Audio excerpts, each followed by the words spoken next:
nouvelle journée de travail à l'atelier de la vigne. Une journée calme aujourd'hui parce que je sors de l'ostéo et on m'a dit de faire un petit peu attention au cou et au dos, donc cool. Alors ce que je vais faire, je vais démonter ce moteur entièrement, comme ça je pourrai le nettoyer et dans la semaine prochaine sans aucun doute le micro-billet, parce que j'en ai déjà un autre à faire aussi, donc je vais en profiter. Ce moteur, je vous le rappelle, il va sur ce cadre là qu'on a remonté ensemble donc lors d'une dernière vidéo, je pense que vous vous en souvenez. Et puis quand j'aurai fini ce moteur, je verrai, j'ai un Solex à remettre en route, à tester, donc je ferai peut-être ça. Là c'est tranquille, on a un poste de travail et on peut démonter de droite et de gauche. C'est pas physique en tout cas, voilà.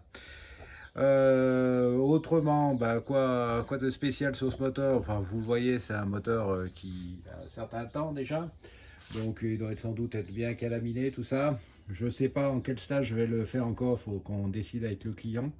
Donc la première chose à faire, c'est d'entièrement le démonter et puis de vous faire un petit débriefing à la fin. Ah, je vous l'avais bien dit, hein, il était fossilisé, donc bien bloqué à ce niveau-là. Cylindre et bielle solidaire, on va dire, vraiment solidaire. Donc on va démonter tout ça, on va voir ce qui est sauvable. Bon alors voilà le résultat du démontage. Alors on peut dire quand même qu'il était bien fossilisé.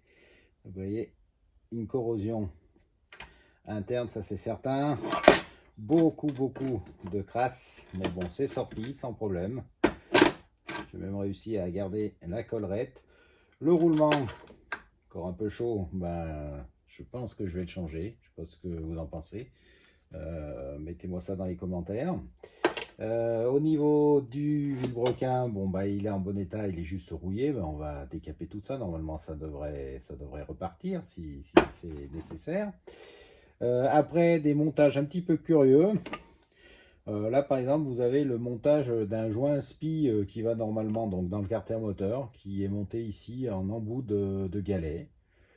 Pas tout compris. Le galet est foutu. Vous voyez, il est complètement éclaté par certains endroits. Donc à démonter. Et puis de la même façon, l'embrayage est mort. Enfin, au moins les ressorts, vous voyez, ça se traballe un peu partout. Donc je vais nettoyer tout ça et voir si c'est sauvable. Ça m'étonnerait parce qu'il n'y a même plus non plus de plaquettes de ferro-dos. C'est la première fois que je vois un embrayage aussi usé. Il n'y a plus de plaquettes de ferro-dos et même ça frotte contre le métal là, des mâchoires. Incroyable. Et enfin, je vous l'ai montré en cours de route, le piston bielle solidaire l'un de l'autre. Alors je pense que je vais mettre une bielle race et de toute façon il y aura un nouveau piston, donc je ne vais même pas m'embêter à y démonter. Pas la peine de perdre du temps en fait là-dessus. Donc voilà, un moteur bien mûr, on va dire, et on va nettoyer tout ça, et puis au fur et à mesure, si vous nous suivez, vous verrez qu'on va le remonter pour qu'il aille sur la partie cycle qu'on a restaurée ensemble.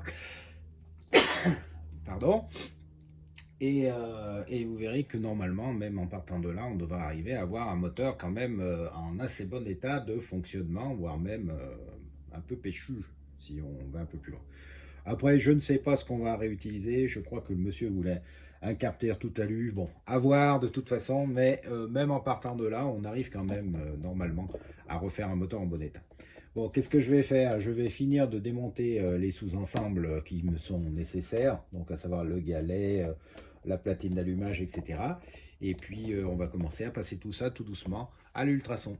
Bon, maintenant qu'on sait que le moteur a été démonté, j'ai un petit rangement à faire. Comme vous le voyez, un client m'a amené un Solex à restaurer entièrement. Donc je vais, comme d'habitude, répartir les caisses en fonction de ce que je vais faire avec.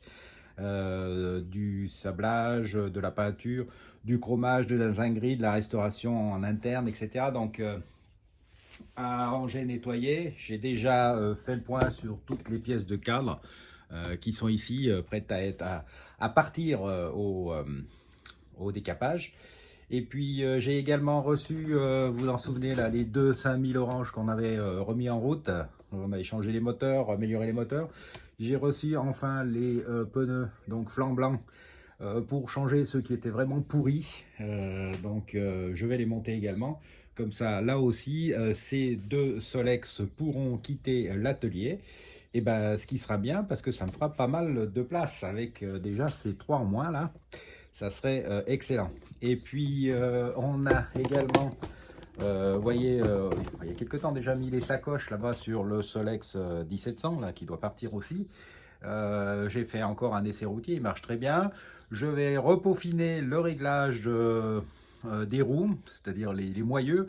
Quand vous roulez au départ, quand vous reconditionnez des roues, quand vous allez rouler, ben, elles auront tendance à se dérégler un petit peu, donc à avoir un petit peu de jeu, tout simplement. Donc il faut régler un petit peu les moyeux pour que ça reparte dans de bonnes conditions. Donc ce petit peaufinage à faire aussi, et donc 4 Solex qui pourront dégager pour l'instant. Ensuite, eh bien, on va attaquer le montage d'un autre cadre de Solex. Alors lui, traditionnel, Solex 3008 noir avec des liserés qu'on va monter à la suite sans doute de cette vidéo. Bon, en attendant, eh bien, messieurs, dames, on va ranger tout ça, on va classer tout ça, et puis on se retrouve après. Et bien voilà, c'est fait. Alors là, les caisses du moteur complètement démontées. Dessous, il y a la caisse des choses à restaurer. Là, vous avez la caisse de la visserie. J'ai mis de côté tout ce qui est chromage. Et puis bon, bien sûr, là-bas, tout ce qui est à peindre. Alors pour le chromage, il me manque encore une chose. Il faut que je démonte les deux roues là-bas pour voir si j'utilise les cerclages ou pas, parce que le client voulait absolument les cerclages. Donc je vais les démonter. Et puis il faut savoir aussi que par contre les deux pédales sont mortes. Alors elles sont mortes parce que eh bien, les clavettes n'ont pas été démontées correctement. Donc cassage, perçage, bousillage, à la fois des manivelles bien sûr, et des manivelles, et puis bien sûr de l'axe. Alors si vous voulez enlever vos clavettes de façon correcte, sans rien casser, je vais vous montrer. Voilà. Donc là, vous voyez, c'est cassé. Ovalisation du trou. Donc ça se voit bien. Hein. Bon, bah là, c'est pas récupérable parce que jamais votre pédale va tenir correctement. Il va toujours y avoir un jeu monstre, donc HS. Et si vous voulez avoir eh bien des démontages propres, eh à la boutique, il y a cet outil professionnel fait en France, donc commercialisé par la boutique de l'atelier de la vigne, qui vous permet de démonter ces clavettes sans trop de difficultés, parce que ça force au bon endroit, et que si vous suivez les conseils du mode d'emploi, donc une petite vidéo que je vous ai fait, eh bien vous devriez récupérer sans aucun problème à la fois vos clavettes et bien sûr, plus important, vos manivelles, parce que les manivelles de Solex, eh bien, ça ne se trouve pas comme ça tous les jours facilement, et c'est cher à présent. Donc il ne faut pas hésiter. Alors qu'est-ce qui reste? Eh ben, il me reste, j'ai mis de côté, vous voyez, le levier de relevage et le réservoir, parce que je ne fais pas le même traitement, vous le savez. Comme il y a une boule, je fais gaffe, parce que la boule n'aime pas bien quand on la sable sauvagement. Et puis le réservoir, je veux le démonter parce que le bouchon est resté dessus, donc je pense qu'il est bien rouillé à l'intérieur, ce réservoir métallique. Et de toute façon, comme il est cabossé, je vais vous montrer ça.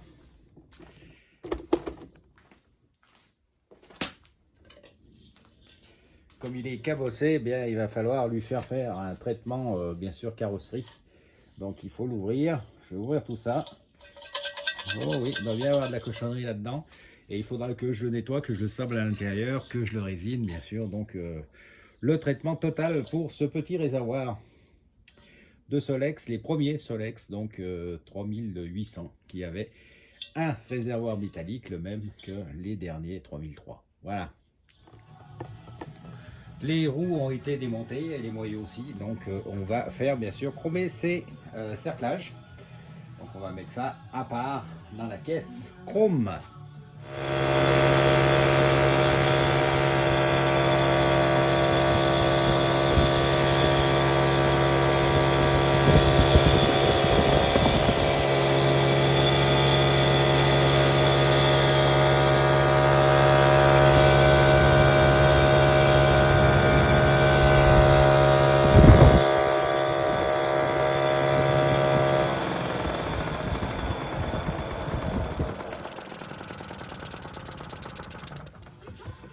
Et en musique, on va donner un petit coup de nettoyage à ce 1700 pour le rendre à son propriétaire. Un petit coup de nettoyage à la vulcanette. Alors bien sûr, ça ne rendra pas neuf, hein, mais au moins il est un peu moins fade, entre guillemets. Donc on va pouvoir le rendre à son propriétaire sans problème. Mais ça, faut pas qu'il se pique les fesses. Et puis on va attaquer maintenant le montage des pneus du 5000 qui était nul.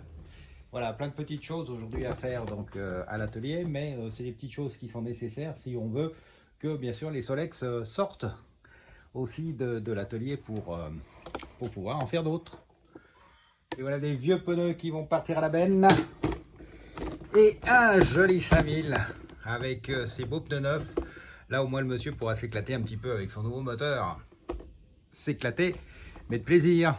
Et pas la figure par terre à cause des pneus. Et j'ai relu la fiche et j'ai oublié de faire un petit quelque chose. Donc je vais redémonter la roue avant parce que le monsieur il veut aussi un pot race pour 5000 sur cet exemplaire aussi. J'en avais mis un sur l'autre. Et il a vu les vidéos et il en veut un aussi sur celui-ci. Donc je vais redémonter la roue parce que c'est plus facile pour aller chercher l'écrou. Et lui monter donc un pot race pour 5000. D'ailleurs si vous en voulez, hein, sont disponibles à la boutique, n'oubliez pas. Et ben donc voilà, le pot race 5000 a été mis. Et j'ai remonté aussi le pneu. Bon. Et ben il n'y a plus qu'à faire la facture. Et puis à demander bien sûr au monsieur de venir chercher ces deux Solex prêts à prendre la route. Ça a un peu ébouriffé là. On va mettre comme il faut. Voilà, ça de toute façon ça se coupe. Une fois que c'est rodé, on n'aura pas le câble, c'est un peu détendu. Oui, on me demande pourquoi je laisse ça. Alors, tout simplement parce que ça me fait en fait du câble pour pouvoir le retendre quand il est un peu détendu. Au bout de quelques mois d'utilisation, on peut reprendre un peu de câble, le remettre en position comme il faut et après on coupe le surplus. On sait qu'il ne se détendra plus. Voilà, mais au départ un câble ça se détend toujours, donc c'est pour ça. Laissez un petit peu de marge si vous voulez le reprendre facilement parce que c'est pas facile. Moi j'utilise ce type de pince. Troisième main, mais il faut un petit bout de câble suffisamment solide et pas effiloché pour que ça fonctionne. Donc autant laisser le câble et le couper qu'après la révision. Voilà, vous savez tout. Et allez, je vais descendre cet engin et on va passer à autre chose.